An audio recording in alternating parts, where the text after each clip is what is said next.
Sukong-suko at sukang-suka. Narito. O eto naman ang nanay na nagrereklamo, Norma, humarap ka na!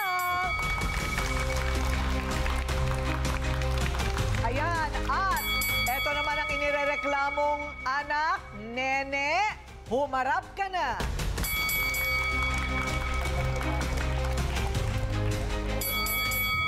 Okay, yung magnanay, eto. Magkasama kayo sa bahay, di ba? Opo. Oo, magkasama sa bahay sa ngayon. So, pinaghiwalay mo na yung mag-asawa. Kasal kayo. Kasal. Aba. Okay, naku. Parang meron na, bakit kayo parehong umiiyak? Nagigil ako dito eh. Bakit? Marami na sa kasalanan sa akin na pangako hanggang sa hindi na kami makaintindihan ng dalawa. Pagkatapos, gusto ko na sila palisin ng bahay. Kasi may karapatan naman ako talaga dyan dahil matanda na sila. May apo na ko doon. Maghiwalay na kami para wala nang chika-chika pa. At saka Tama. bukod pa doon, hihiwalay na rin sila. Pinahiwalay ko na. Madalas nga, magmumurahan silang dala mag-asawa, pipigilan ko yung lalaki, mumurahin ako ng na ganun niya ko, na ang sama, di ba? Parang nangingilabot ako na hindi naman siya galing sa akin. Inasawa niya ng anak ko, pati ako idadamay sa galit nila na walang kakwenta. Kaya nagpasyan ako na maghiwalay sila. Sinong may-ari ng bahay? Ako po. Tapos ikaw pa yung minumura ng Ako manugang pang mo. manugang na minumura. Ang nangyari sa kanya, nakipagkita pa rin nga lihim na wala ako. Na pinapakyat pa sa bahay, may anak siya nga, may sakit nga galing sa hindi na maintindihan. Kaya nagsusumbong sa akin, kaya sama-sama loob ko, ma'am. Para hindi ko na malaman kung ano gagawin ko. Sino ang nagpapakain kanino? Sino ang may trabaho sa inyo? Ako? Ako sa pensyon ko lang po, ng sa isang taon, 2 beses lang. Okay, pensyon. Oh, pa ako Ilang taon na naman kayo, eh, Nay? ha? Ilang taon na kayo? 75 po. 75! Uy, malakas ka pa ha, in Pero fairness. siya naman naglalaba doon. Pagkatapos, naman niya ako na mamalansa ako. Plansa lang ako kasi Oo. ang kamay ko naman hindi O, naman syempre. pwede talagang Oo. maano. Mahal na mahal mo yung anak mo. Ha? Mahal na mahal. Spoon kasi kay tatay niyan. Spoiled sa tatay. Bunso Kamukha ba? ng ama niyan, kaya gigil na gigil ako. Bunso? Mm. Ayun, kaya. Bunso. So yan ngayon ang itatanong natin kay Nene. Kung anong dapat gawin. Oo, Napalis kasi... ko na sila ng bahay. Kasi parang sa ito yung sa kwento mo, no? Para siyang walang Desisyon. desisyon, Tama. walang karapatan, walang respeto. Yun. Ikaw ba ay walang kwentang anak? Ayun ang tanong. Kasi doon sa paglalarawan ni nanay, parang ganun eh. Ang suma total. Nako, masakit pakinggan, ano, Nene, yung tanong natin. Kasi syempre, gusto naman natin tayo ay mahirang na huwarang anak. Pero mukhang malayo ka doon. Pero totoo bang walang kwenta kang anak dito kay Nanay Norma? Ma'am, sa totoo lang po, ma'am, ako po ay nagtatrabaho din po, ma'am. Isa ako rin nagmamasad at naglalabaw rin po. So may 3 akong anak, ma'am, college. So lahat, ma'am, na kinikita ko, ma'am, ibinibigay ko rin sa mga anak ko. O napakolehiyo mo naman Yes, ang mga ma'am, anak mo? dalawa na po mga ngayon. Aba, di maganda. Anong Portrait kurso? Anong kurso? Fourth year college po, teacher sa Besting. Ah, At isa wow. naman po, honor student, dun po sa QCC po. Wow! Yes, ma'am. Okay. So, ngayon naman, ma'am, about naman po sa tatay ng mga anak ko. So, pag pumupunta lang po kasi sa bahay, nagbibigay ng konting pagkain lang. So, minsan napakakapasok din, minsan hindi marinig ang TV, malakas. So, napapaakyat din po siya. Okay, Ako. pero ikaw naman, sang-ayon ka sa nanay mo na mapang-abuso yung asawa mo. Opo, ma'am, sangayon naman po ako, aminado naman na So, totoo. sinasaktan ka? Ma'am, nasampal lang, ma'am. O, nasampal na? Yes. Madalas, ma'am, yung minumura ako, hayop, lahat, ganun po. Araw-araw yun. Araw-araw? Tiniis ko po, 18 years old po. Tiniis ko po yun, ma'am. Tiniis mo ng 18 Yes, taon? ma'am. Ayun. Hanggang sa di na kaya, hanggang sa pinaalis na lang namin. Ako na mismo. Ikaw na mismo. Yes. Ayun. O, yun naman pala. Sang-ayon siya na talagang may pagkawalang Pinalis niya doon, ma'am. Nakikita ko natutulog doon sa daan ng paghakbang ko na ganyan. Akala ko mahuhulog ako. Kaya galit na naman. Kaya pinaparo ko na siya. Ayun. Hindi yung pwedeng ganyan na pinalis mo. Diyan ka pa nakikano yung aso. Okay. Kaya ngayon galit na galit ako sa kanya. Walang Kapag trabaho? nagagalit ako sa kanya, Oo. parang sumasama loob niya sa akin. So, Yun ngayon, ang ma'am, gusto ko wala na mangyari. po ngayon sa bahay siya. Mabuti naman ngayon wala na. Wala na ngayon. Opo. Pero, ano ba yan? May pagtingin... may pagmamahal ka pa ba dyan sa asawa mo? Sa ngayon, ma'am, wala na talaga. Kasi sa dami na lang niyang ginawa na sama na loob sa akin. Ayun, nang bababae pa. Hindi naman, ma'am. Bakit, alam mo, umiiyak ka pa rin, ano? Siguro mahal mo pa yan. Hindi yun, ma'am. Kasama lang yung loob. Ay, hirap lagi. Bakit sumasama sobra ang loob mo sa kanya? Kasi, Dahil, ma'am, sa tatlo ko ning anak ko, paano ko mapapatapos sila, ma'am? Sa hirap ni ma'am ng buhay. Laging gipit. Kaya, o kita mo, parati kang gipit, pero napag-aral mo rin Yes, hanggang ma'am. kolehiyo kahit paano. May eskola naman kasi ang anak niya eh. Honor Scholar. lagi yan. Hangad ko yan. Honor. O, honor. Ang ayaw ko lang sa kanya yung bibig niya narinig ng kapitbahay. kasi Sino- malay, Oh. ang isa kasi ako nahihirapang huminga. Ayaw ko lang kailangan sinasagot mo ko. Nahihirapan nga akong huminga. Kailangan ko nang ilakasin ang bibig ko. Kaya iniiyakan kita talaga, nagagalit talaga ako. Galit, sir, galit. Pag napupuna ko lang siya, ma'am, sabi niya sa akin, wala kayong ginawa. Huwag mo na kong kabigin nga ikaw ang nanay ko. Tama ba yan?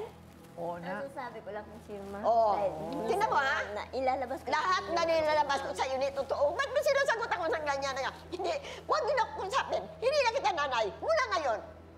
Mali! Oo. Anak mo, nanay mo ako! Dito mo lang inano yan! Oo. Sige, ilabas. Ha? Yung may sakit ka ba, ne? May Ano yung sakit yung sinasabi? waiter. Aha? Waiter po. Goiter. Tingnan mo, hindi na siya makabili-bili ng gamot niya. Bakit hindi ka Sa pension ko lang kinukuha yan. Wala Minsan na maawa yan naman ako, ma'am. Naibibigay ko sa anak ko. Kinakapos talaga siya. Ay, binibigyan. Dahil sabi ko, Paano ka pa nakakapagbasahe kung hindi ka makahinga? Tubig lang, ma'am.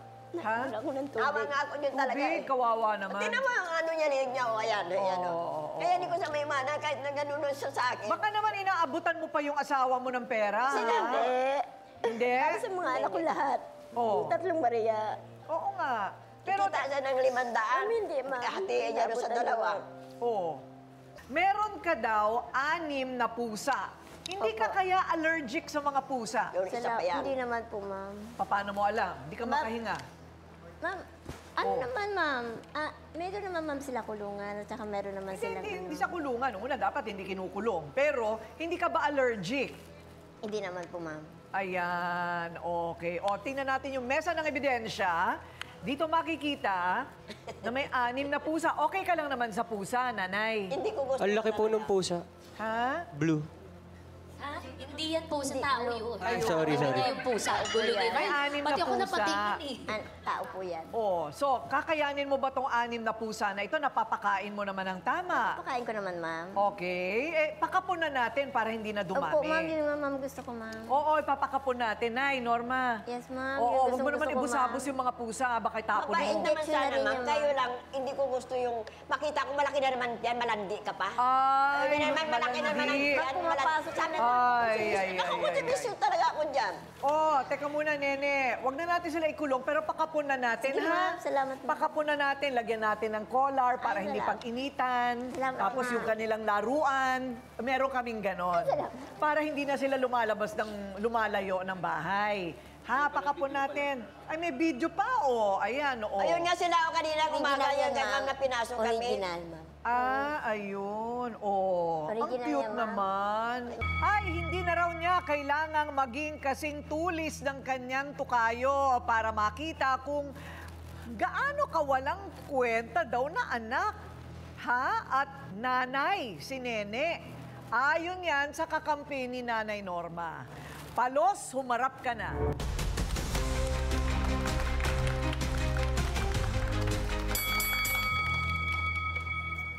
Ayan, alias Palos. Palos, ano ang masasabi mo sa sitwasyon ng mag-ina? Kasi po, halos araw-araw nakikita ko sila na nag-aaway.